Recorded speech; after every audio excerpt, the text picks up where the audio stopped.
अब हम लोग देखते हैं यहाँ पर ऐप में काम शुरू करते हैं। लॉगिन करने के बाद जो आपका पेज ओपन हुआ है, इसमें आप देख सकते हैं यहाँ पे लोकेशन का विवरण दिया हुआ है। आपको जो 2 HLBs अलॉटेड हैं वो नंबर दिख रहा है, और राज्य का नाम, ज़िले का नाम, तहसील का नाम, गांव या नगर का नाम, और वार्ड या फिर मकान सूचीकरण ब्लॉक नंबर। तो यही आपके अपॉइंटमेंट लेटर में भी लिखा होगा। आप वहाँ से इसका मिलान कर सकते हैं, तभी आप आगे काम शुरू करिएगा। यहाँ पर ये आप देख सकते हैं, यहाँ पर आपकी डिटेल दिखेगी कि आपका रोल क्या है। आप एनिमेटर के रूप में हैं, और ऐप के बारे में यहाँ से आप जान सकते हैं। यहाँ पर डिटेल दिया हुआ है, और इसके अलावा आप यहाँ पे पासवर्ड बदल सकते हैं अगर चाहें तो। यहाँ से वापस जा सकते हैं, और HLB का मानचित्र यहाँ से आप डाउनलोड कर सकते हैं जो आपको अलॉटेड है, और ऐप से संबंधित इसका जो मैनुअल है वो यहाँ से आप डाउनलोड कर सकते हैं। ये देखिए, ऐप का मैनुअल डाउनलोड हो गया। यहाँ से आप इसको पढ़ सकते हैं और ऐप को कैसे इस्तेमाल करना है ये सीख सकते हैं। इसके अलावा आप यहाँ से लॉग आउट भी कर सकते हैं, लेकिन लॉग आउट आपको नहीं करना है जब तक कि आप अपना काम पूरा न कर लें। ठीक है। इसके बाद भवनों की अपेक्षित संख्या हम लोग देखते हैं। यहाँ पर लगभग हम 170 डाल देते हैं, और जनगणना मकानों की संख्या लगभग हम 230 के आसपास डाल देते हैं। ठीक है। SCID डाउनलोड करने के लिए AHLO कार्य शुरू करने से पहले कृपया रिफ्रेश बटन पर क्लिक करें। ठीक है। तो यहाँ पर आप देख सकते हैं रिफ्रेश बटन दिया हुआ है। इसको क्लिक करने के बाद सेल्फ इन्यूमरेशन की ID आपके जो भी HLO में आपके पड़ेगी वो सारी लिस्ट डाउनलोड हो जाएगी। हम लोग चलते हैं HLO के काम पर।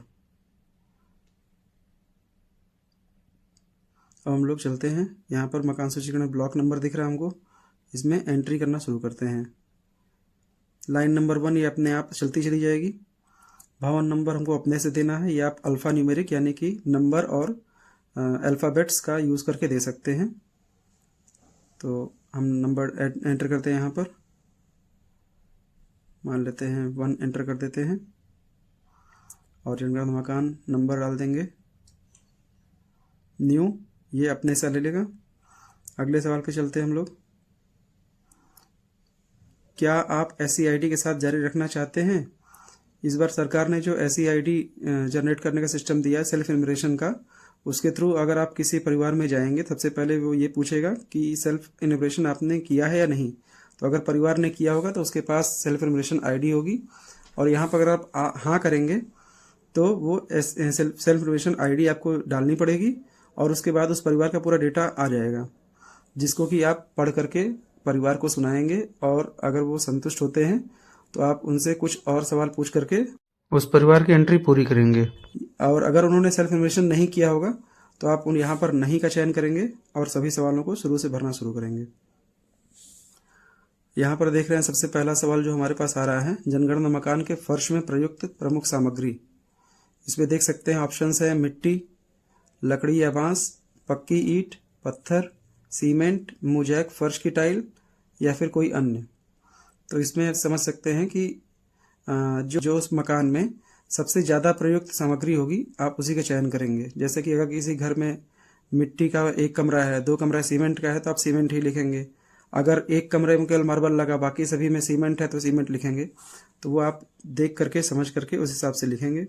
तो हम सीमेंट का चयन कर लेते हैं। अगला सवाल, जनगणना मकान की दीवार में प्रयुक्त प्रमुख सामग्री। इसमें हमें दिख रहे हैं ऑप्शंस घास फूस, बांस आदि, प्लास्टिक पॉलीथीन, मिट्टी, कच्ची ईंट, लकड़ी, पत्थर मसाला गारा के साथ नहीं, पत्थर मसाला गारा के साथ, GI, धातु, एस्बेस्टस चादरें, पक्की ईंट, कंक्रीट, या फिर कोई अन्य। इसमें आप जो भी आपको दिखाई दे दीवार में आप पूछेंगे उत्तरदाता से, जो वो उत्तर दे उसी हिसाब से आप इसमें चयन करेंगे।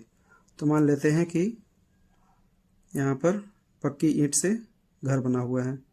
अगला सवाल, जनगणना मकान की छत में प्रयुक्त प्रमुख सामग्री। घास फूस, बांस, लकड़ी, मिट्टी आदि, प्लास्टिक पॉलीथीन, हस्त निर्मित टाइल्स, मशीन निर्मित टाइल्स, पक्की ईंट, पत्थर, स्लेट, GI, धातु, एस्बेस्टस चादरें, कंक्रीट, या फिर कोई अन्य।